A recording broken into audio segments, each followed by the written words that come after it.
बुलढाण्यातील संग्रामपूर तालुक्यात स्वाभिमानीकडून Jio mobile tower तोडण्याचा प्रयत्न करण्यात आलेला आहे।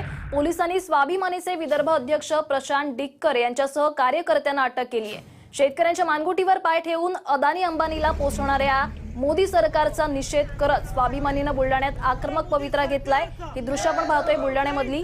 केंद्र सरकार दिल्लीतल्या शेतकऱ्यांच्या आंदोलनाची दखल घेत नसल्याने संग्रामपूरच्या सावळा फाट्यावरील मोबाईल टॉवर तोडण्याचा प्रयत्न यावेळी झालेला आहे।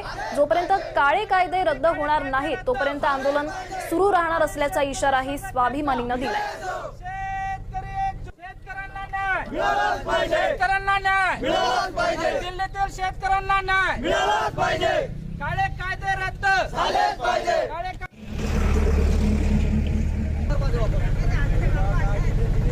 मोदी सरकारचा नहीं चलेंगे। बुलढाण्यात स्वाभिमानीच्या कार्यकर्त्यांना अटक केलेली आहे। आपण या ठिकाणी दृश्य पाहतोय।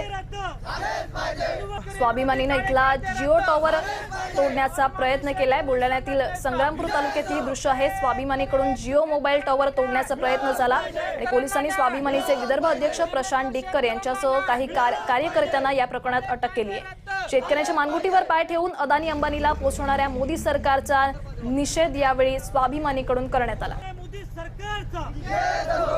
आज स्वाभिमानी शेतकरी संघटनेने आदरणीय राजू शेट्टी साहेबांच्या नेतृत्वामध्ये टावर तोड आंदोलन हाती घेतलेला आहे। हा कार्यक्रम जोपर्यंत अदानी अंबानीची जी भागीदारी आहे मोदी शहासोबत ती भागीदारी या महाराष्ट्रामध्ये आम्ही कदापि खपून घेणार नाही।